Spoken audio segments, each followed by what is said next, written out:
ఈ ఏమేం చేసామని రేపు 15 నుంచి ఫీల్డ్లోకి వచ్చి జనాల్లోకి వచ్చి నియోజకవర్గ వారీలుగా పర్యటిస్తామంటున్నారు ఎమ్మెల్యేలు, వార్డు మెంబర్లు, కార్పొరేటర్లు. ఎలా అనిపిస్తుంది? ఎలా అనిపించండి, ప్రజల బాధ పట్టించుకోవట్లేదు. తిరుగుతాం అంటున్నారు కానీ మాటలు ఒకసారి ఒకలా ఉంటున్నాయి, చేతపడి ఒకలా ఉండదు. కూరగాయలు మా రేట్లు చూస్తే మండిపోతున్నాయి. సామాన్య మాలాంటి వాళ్ళు రోజు కూలి చేసుకునే వాళ్ళు కూడా తెచ్చిన సంపదను కూరగాయలు సరిపోట్లేదు. మరి కొత్త ప్రభుత్వాలు వచ్చి 6 నెలలు అవుతుంది, పనులు ఏమైనా ఉన్నాయా సార్? ఏం లేదండి, చెప్పడానికే కానీ చేయడానికి ఏం ఉండదు. ప్రభుత్వం అసలు 6 నెలలకు 5 సంవత్సరాలు మారుతామా తప్పు. అది ఏదైనా ప్రభుత్వం అనేది ఉంటే ఒక 2-3 సార్లు స్టాండర్డ్ ఉంటే తగ్గుతాయి. గత ప్రభుత్వాలు ఏమంటున్నాయి అంటే మేము 9 పథకాలు ఇచ్చాము, ఇప్పుడు 6 పథకాలు, డబ్బులు లేవంటున్నారు. మరి ఎలా ఇచ్చారని వాళ్ళు అడుగుతున్నారు. డబ్బులు లేనప్పుడు ఇల్లు ఎలా ప్రకటించారు మళ్ళీ 6 పథకాలని? ఆ ప్రభుత్వం డబ్బులు లేదండి, ఇల్లు చెప్పారు, మళ్ళీ ఇల్లు కొత్తగా ప్రభుత్వాల పథకాలని చెప్తున్నారు. అప్పుడేమో 65,000 కోట్లు అయితే ఇప్పుడు 120 కోట్ల దాకా అవుతుంది. అన్ని డబుల్ చెప్పేశారు. ఇప్పుడేమో భయం వేస్తుంది అన్ని అమలు చేయడానికి ఆయనే అంటున్నారు. మరి ఎలా చూడాలి? అలాంటప్పుడు చెప్పడం ఎందుకండి, ప్రజలు మోసం చేసినట్లుగా. సంపద సృష్టికేమో ప్రభుత్వ రంగ సంస్థలు ఇప్పుడు ఇట్లాంటివి ఉంటాయి కదా, విశాఖ ఉక్కు, అలాంటి వాటిలో ప్రైవేట్ రంగాన్ని ఇన్వాల్వ్ చేసి డబ్బులు అంటున్నారు. మరి ఆలపెత్తనం అయిపోద్ది తర్వాత. అవును, అదే వాళ్ళు ఎక్కింది అది. ప్రభుత్వ మొత్తం అమ్మేసుకొని సంపద సృష్టిస్తూ ఉంటారు, ఏముండదు. అప్పుడు మన విశాఖ ప్లాంట్ ఉంది, విశాఖ ఉక్కు ఉంది, వాళ్ళు కొన్ని సంవత్సరాల నుంచే పోరాడుతున్నారు. ఎన్ని ప్రభుత్వాలు మారుతున్నాయి కానీ దానికి చూపిస్తున్నారు. సమ్మె చేసినప్పుడు తాత్కాలికంగా వాళ్ళకి సర్ది చెప్పి ఆపుతున్నారు తప్ప లోపల అంతర్గతం అదేనంటున్నారు. ఏ ప్రభుత్వం చేసేది ఏం లేదండి. వాళ్ళు పదవులు వాళ్ళు బాగుపడాలా, సామాన్యుడు సామాన్యులాగానే ఉంటాడు. సార్, రైతులకు పెట్టుబడి పోయింది, ధాన్యం కొనుగోలు అవకతవకలుగా ఉంది. ఓ పక్క అమ్మకు వందనం లేదు, ఫీజులకు రీఎంబర్స్మెంట్ లేదు, పిల్లలకి నాడు నేడు లేదు. మరి ఏంటి ఈసారి పరిస్థితి? ఏముందండి, వాళ్ళు చెప్పడం నేను చెప్పాను కదా, చెప్పడం అంత చెప్తారు. ప్రభుత్వం మారుతుంది ఎక్కగానే అది ఇచ్చేస్తాం ఎప్పుడూ లేదు. గత ప్రభుత్వం ఏ ప్రభుత్వం అయినా వాళ్ళు స్వార్థం, వాళ్ళు బాగుపడుతుంది, వాళ్ళు ఎమ్మెల్యేలు ఎంపీలు వీళ్ళు బాగుపడుతుంది. సామాన్యుడు మాటలు ఇంకా సామాన్యంగా దిగజారిపోతున్నారు. కరెంట్ ఛార్జీలు పెరిగినాయి సార్, ఏమంటారు? కరెంట్ ఛార్జీలు అంటే చెప్తున్నాం కదండి, ప్రభుత్వం మారినకల్లా పెరుగుతూనే ఉంటాయి. ఏం తగ్గిస్తూ ఉంటారు కానీ ఏం తగ్గిరాళ్ళు. పవన్ కళ్యాణ్ గారు వచ్చే ముందు ఎన్నో చెప్పారు, ఏమి మాట్లాడలేదు. ఆ పవన్ కళ్యాణ్ ఎందుకు వచ్చాడో ఏమో అర్థం కావట్లేదండి. ఆయన హాయిగా సినీ ఫీల్డ్ చేసుకున్న ఒక మహారాజులాగా ఉండేవాడు. ఈ దీంట్లో వచ్చి అసలు ఏం మాట్లాడతాడో తెలియదు, ఎలా చేస్తాడో, మనిషికి ఒక బెగ్గరతనంగా చూపిస్తాడు. అసలు రాజకీయ నాయకుడు నేత అంటే ఎలాగుండాలా, ఎంత గంభీరంగా ఉండాలా. మహిళలు తప్పిపోయారన్నారు, అసలు అక్కడ ఎక్కడా తప్పిపోలేదండి, కేసులే లేవని వాళ్ళు అంటున్నారు. ఎక్కడ ఏమండి ఇవన్నీ చెప్పే ప్రభుత్వంలో, ఎక్కిన ప్రభుత్వంలో చెప్పి దిగిపోయిన ప్రభుత్వం చెప్తున్న మాటలకి ఎక్కిన ప్రభుత్వం చెప్పే మాటలు తేడా ఉంటాయి. ఉచిత ఇసుక అన్నారు, అసలు దాని సంగతి అవన్నీ మామూలు కొత్తలో చెప్తారు అన్ని ఉచితం అని. మామూలు వెనక నుంచి 1,000 రూపాయలు. ఇప్పుడు ట్రాక్టర్ ఇసుక కొనాలంటే 7,500. ఉచితం అంటున్నారు. ఎక్కడ ఉచితం? సామాన్యులు ఇల్లు కట్టుకుంటున్నాడా? ఏం లేదు. నేను రూపాయల కూలికి వెళ్ళా, రూపాయికి 3 చీరలు చేరలపాటు చీరలు బియ్యం పోతే పావల సరుకులకి ఇన్ని వచ్చాయి. అప్పట్లో వారం వచ్చాయి సరుకులు. ఇప్పుడు 3 కేజీలు బియ్యం 3 పూటలే వచ్చాయి మాకు. టీలు లేవు, టిఫిన్ లేవు, ఏమీ లేవు. అన్నానికి తిని అన్నానికి ఉండేవాళ్ళం, ఆకలితో ఉండేవాళ్ళం. అప్పుడు బస్తా అప్పుడు 7 రూపాయలు, 15 రూపాయలు, 20 రూపాయలు ధాన్యం 75 కేజీలు. అర్థమైందా? ఇంకోటి ఏంటంటే అప్పుడు బస్తా ఖరీదు అది, ఇప్పుడు బస్తా ఖరీదు 2,000 అయ్యే రేట్లు. ఇప్పుడు 10,000 పట్టుకెళ్తే ఆ రూపాయల సరుకులు రావట్లా. కూలి 1000 రూపాయలే కానీ సరుకులు రావట్లా. మరి ఒక పక్క చూసుకుంటే ప్రభుత్వాలు మారాయి, ఎన్నో రాజకీయ తత్వాలు మారాయి. ఎలా అనిపిస్తుంది? రోజు సత్కాలంటే అప్పుడు జవహర్లాల్ నెహ్రూ తెలుసు కానీ ఓటు వేయలేదు. ఇందిరాగాంధీకి వేసాను ఓటు, ఈ తజ్మా పార్టీలకి వేయలే. అప్పటి నుంచి ఇప్పటికీ ఆ ఇందిరాగాంధీ కాంగ్రెస్కి వేస్తాను. అప్పటి నుంచి ఇప్పుడు రేట్లు తెలిసినవి ఏంటంటే ఇప్పుడు స్వార్థమే, కోప స్వార్థం లేదు. ఓ పక్క చూసుకుంటే రైతు రంగం, ప్రతి రవిడి నాయకుడు, ప్రతి రవిడి అన్న ఓడు నాయకుడు, లేకపోతే ఆడికి ఓటు వేయరు, ధర్మంగా వేయరు.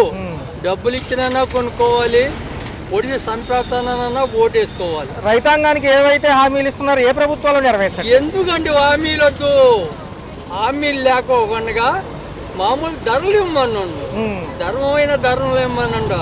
హామీలు ఇచ్చి 5 రేట్లు పెంచి ఈ రేట్లు పెంచి దాని పోతే ఇది ఆ రేట్లు పెంచకూడదు, హామీలు ఇవ్వకూడదు. మరి ఒక పక్క చూసుకుంటే బియ్యం ధరలు ఆకాశాన్ని అంటాయి, వడ్డీ ధరలు మటుకు 1250 ఇంకా మామూలు అదంతా బోకర్లు చేసే పని. బోకర్లు ఏంటంటే అక్కడ 100 రూపాయలు కొంటారు, ఇక్కడ 7 రూపాయలకి అమ్ముతారు. రైతు బాగుపడేది ఏమి లేదు, దళారులు బాగుపడతారు. అది క్రమేపీ కూడా ఈ యొక్క రైతు రంగానికి సంబంధించి టమాటాలు నేను ఒకేరుకుండాక టమాటాలు లేవు, బంగాళదుంపలు లేవు. అప్పుడు కంద, పెండలము, వంకాయ, దోసకాయ, గోంగూర, ఇదేంటి ఈ కూరలు ఆకుకూరలే కానీ ఈ లేవు. ఇప్పుడు ఈ వచ్చినవి రేట్లు పెరిగినాయి, గాలిపులు పెరిగినట్టు అంటారు. అప్పుడు గాలిపు ఒకటే, ఉప్పుడు గాలిపు ఒకటే, కాలం ఒకటే. కానీ మందుల వల్ల ఈ రేట్లు, ఈ అవకాశాలు, రోగాలు, డబ్బులు ఎక్కువైనాయి, రోగాలు ఎక్కువైనాయి. రైట్ బాబాయ్. ఎంత ఉండేవి గతలో 30-40 రూపాయలు టమాటా, ఇప్పుడు 24. ఒక కరెంట్ ఛార్జీలు పెరిగినాయి, ఏమంటారు? ఏమంటాం, వాళ్ళ ఇష్టం పెరుగుతూ ఇష్టం. గత ప్రభుత్వంలో వచ్చిన తర్వాత ఏమన్నారంటే ఈ ప్రభుత్వాల వాళ్ళు తీసేస్తాం, ట్రూ ఆఫ్ ఛార్జీలు, సర్దుబాటు ఛార్జీలు అన్నారు, పెరుగుతూనే ఉన్నాయి. సామాన్యుడు కట్టగలవా? మరి ఎలా ఉంది? కాలక్రమేణా అన్ని ధరలు పెరుగుతున్నాయి. తగ్గిస్తారు చంద్రబాబు గారు, ఏమైంది తగ్గిస్తారు, ఆయన తెలుసు కదా, ఆయనకి మేధావి కదా, ఆయనకి తెలుసు కదా. మరి ఒక పక్కేమో ప్రభుత్వ రంగాల్లో ప్రైవేటు రంగాల పెత్తనం ఎక్కువైపోతుంది. గతంలో మేము ఎదిరించాం, మీరు ఎదిరించట్లేదని వీళ్ళు అంటున్నారు. ఆయనకి తెలుసు, తెలియదు ఏముందైనా సంవత్సరం సరి అలం ఉంది, తగ్గిస్తాడులేండి. మరేంటి పవన్ కళ్యాణ్ గారు ఎలా ఉంది తీరుగతులు? పరిపాలన బాగానే ఉంది, రేషన్ బియ్యం పట్టుకోవడం ఇవన్నీ చేస్తున్నారు, బాగా చేస్తున్నారు, ఇద్దరు బాగా చేస్తున్నారు. రోడ్ల వ్యవస్థ కూడా పునరుద్ధరిస్తామంటున్నారు ఈ ప్రభుత్వాలు. రామలక్ష్మణ్ లాగా ఇద్దరు బాగా చేస్తున్నారు, బాగా చేస్తున్నారు. వాలంటీర్ వ్యవస్థ ఏమంటారు? వాళ్ళు కూడా బాగానే చేస్తున్నారు.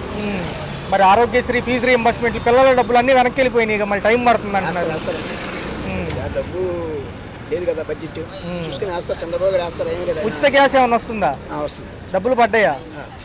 వరదకు సంబంధించి పాత నష్టాలు అవన్నీ వచ్చినాయి. మరి ఎలా ఉంది ఈ 4 ఏళ్ళు ఈసారి అభివృద్ధి అంటున్నారు? చేస్తారు, ఆయన చేస్తారు, మాట నిలబడతాడు. చంద్రబాబు గారు బాగా నిలబడతారు. రేపు 15వ తారీఖు ఈ నెల నుంచి కూటమి నాయకులు రోడ్ల మీదకి వస్తారంట. ఈ సమస్యలు ఏంటో తెలుసుకుంటారు, ఇంకా అంటారు, ఏం చెప్పబోతున్నారు? చేస్తారు, అన్నది మాట నిలబడతారు. మరి జగన్మోహన్ రెడ్డి గారు జనవరి నుంచి వస్తానంటున్నారు, మళ్ళీ ఆయన ఆహ్వానిస్తారంటారు ఈసారి? చూద్దాం.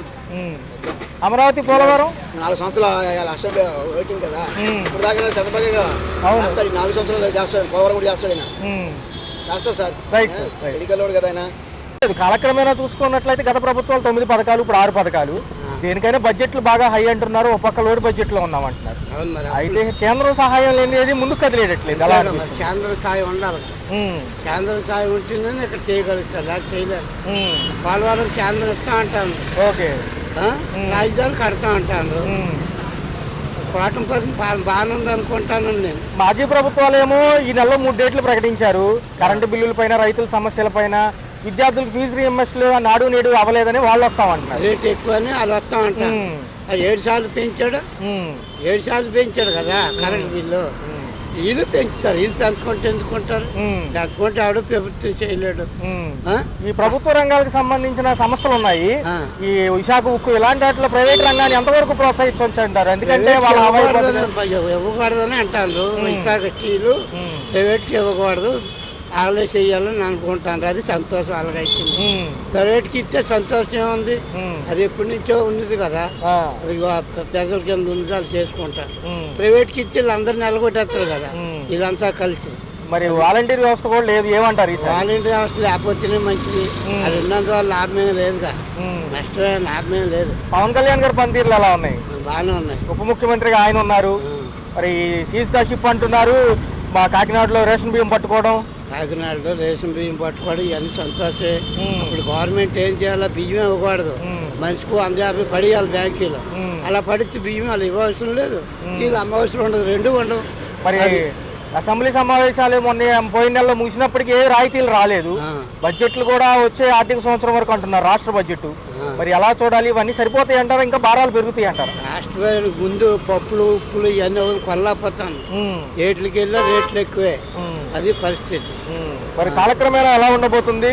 ఈసారి అభివృద్ధి రోడ్లకు కూడా టోల్ గేట్లు అంటున్నారు, గ్రామాల్లో డెవలప్ చేస్తామంటున్నారు. టోల్ గేట్లు అంటారా? ఎవరు నిన్న అనలేదు. స్మార్ట్ మీటర్లను కొత్తగా రాబోతున్నాయి, పైలట్ ప్రాజెక్ట్ కింద చూస్తున్నారు, వస్తే మళ్ళీ రీఛార్జ్ కూడా ప్రైవేట్ వాళ్ళకి ఇస్తా అంటారు.